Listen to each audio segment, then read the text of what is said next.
Di Madinah, tidak terlalu jauh dari Masjid Nabawi, ada sebuah properti sebidang tanah dengan sumur yang tidak pernah kering sepanjang tahun. Sumur itu dikenal dengan nama Sumur Rumah atau The Well of Rumah, karena dimiliki seorang Yahudi bernama Rumah. Sang Yahudi menjual air kepada penduduk Madinah, dan setiap hari orang antri untuk membeli airnya. Di waktu-waktu tertentu, sang Yahudi menaikkan seenaknya harga air, dan rakyat Madinah pun terpaksa harus tetap membelinya. Karena hanya sumur inilah yang tidak pernah kering. Melihat kenyataan ini, Rasulullah berkata, kalau ada yang bisa membeli sumur ini, alasannya adalah surga. Seorang sahabat Nabi bernama Utsman bin Affan mendekati sang Yahudi. Utsman menawarkan untuk membeli sumurnya. Tentu saja Rumah sang Yahudi menolak. Ini adalah bisnisnya, dan ia mendapat banyak uang dari bisnisnya. Tetapi Utsman bukan hanya pebisnis sukses yang kaya raya, tapi ia juga negosiator ulung. Ia bilang kepada Rumah, aku akan membeli setengah dari sumurmu dengan harga yang pantas. Jadi kita bergantian menjual air. Hari ini kamu dan besok saya.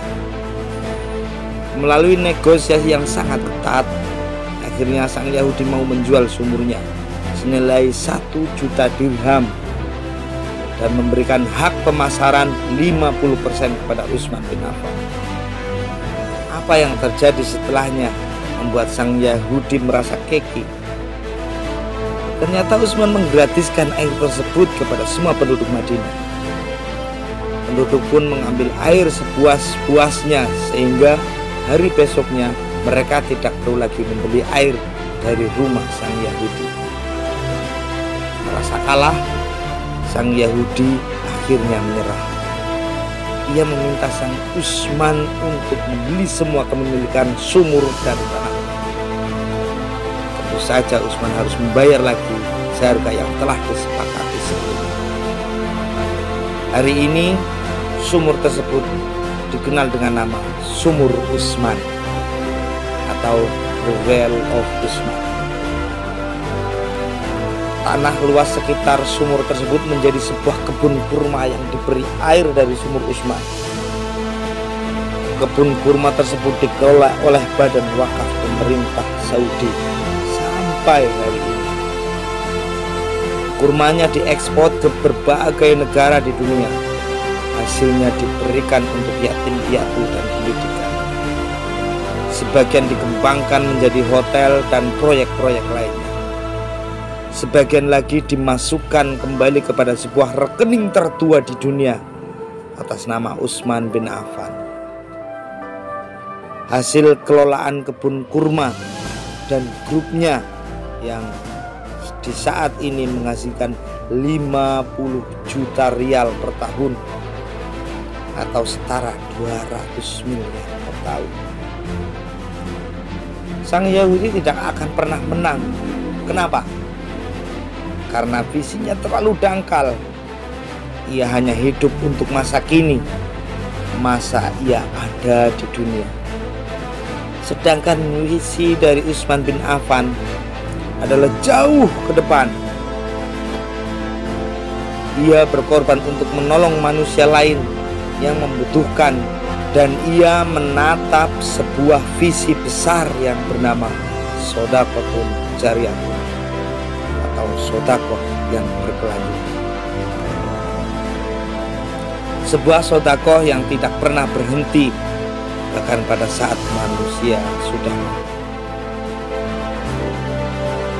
Inna fi qada'i hawaijin nas ladzatun la ya'rifuha illa man jarrabiha fa'alil khaira walau istaswartaha fa innaka la tadri ayya hasanatin tudkhilukal jannah.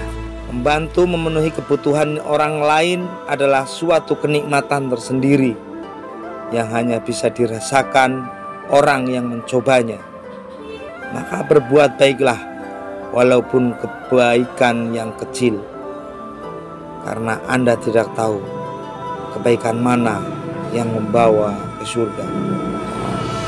Dan pahala yang seperti itu ada saat ini di Lazisnu. Masih terbuka kesempatan amal jariah untuk pengadaan mobil ambulan Lazisnu Patimuan. Salurkan donasi Anda ke rekening BRI 6779 01 025 151 536 atas nama MWCNU Patimuan.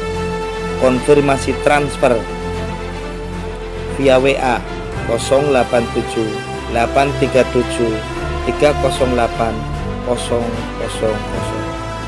Selamat bergabung.